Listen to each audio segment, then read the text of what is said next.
হাদিসের মধ্যে আসছে নবীজি সাল্লাল্লাহু আলাইহি ওয়াসাল্লাম বলেন, কিয়ামতের দিন সবচাইতে নিঃস্ব হবে ওই ব্যক্তি যার আমলের কোনো অভাব নাই, নামাজ রোজার অভাব নাই, হজ যাকাতের অভাব নাই, দান সাদকার অভাব নাই, এক কথায় কোনো প্রকার নেক আমলের অভাব নাই।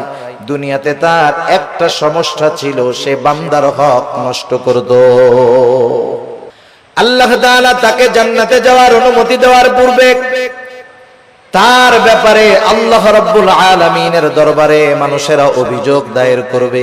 লম্বা হাদিস, আমি শুধু সারমর্ম কথাগুলা বলতেছি। কিছু লোক তার বিরুদ্ধে আল্লাহ রাব্বুল আলামিনের কাছে অভিযোগ দায়ের করবে। লোকটা হয়তো বলবে, আল্লাহ, এই লোকটা দুনিয়াতে আমার হক নষ্ট করেছিল।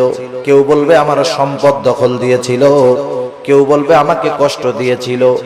এক কথায় আমার হক নষ্ট করেছিল। আল্লাহ, দুনিয়ার ভিতরে আমি দুর্বল থাকার কারণে আমি ন্যায় বিচার পাই নাই। দুনিয়াতে আমি মাজলুম ছিলাম। আয় আল্লাহ, আজকের দিন আমি কি ন্যায় বিচার পাবো না? আল্লাহ রাব্বুল আলামিন তার অভিযোগ গ্রহণ করবে। এবার ওই পাহাড় পরিমাণ নেকের মালিককে বলা হবে, তোমার ব্যাপারে যে অভিযোগ দায়ের করা হলো সত্য নাকি? সে মিথ্যা কথা বলার কোনো উপায় নাই, স্বীকার যেতে সে বাধ্য। সে বলবে, হ্যাঁ, দুনিয়াতে আমি তার এই হক নষ্ট করেছি। আল্লাহ তাআলা বলবে, দাও, তার হকটা আদায় করে দাও। বলেন তো, দুনিয়াতে কেউ যদি কারো জমি জোর করে দখল দেয়, কিয়ামতের দিন জমি দেওয়ার কোনো অবস্থা আছে নাকি? এইবার লোকটা বলবে, আল্লাহ, এ তো দুনিয়া না, দুনিয়া না।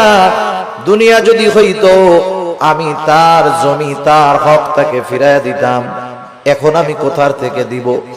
এইবার অভিযোগকারী বলবে, আল্লাহ, ঠিক আছে, এটা তো দুনিয়া না। দুনিয়ায় আমার সম্পদ সে দখল দিয়েছিল, আজকে আমার সম্পদের প্রয়োজন নাই। সে আমার দুনিয়ার হকটা তার নেকির দ্বারা মিটায়া দে।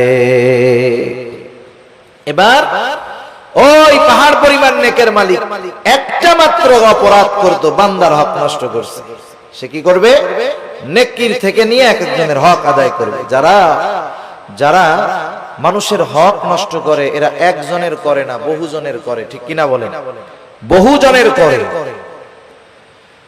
একের পর এক অভিযোগকারী আসবে আর সে হক আদায় করতে থাকবে। এক সময় পাহাড় পরিমাণ নেক শেষ হয়ে যাবে, কিন্তু অভিযোগকারীর সিরিয়াল এখনো বড় লম্বা। আল্লাহ তাআলা বলবে, তাদের হক আদায় করো।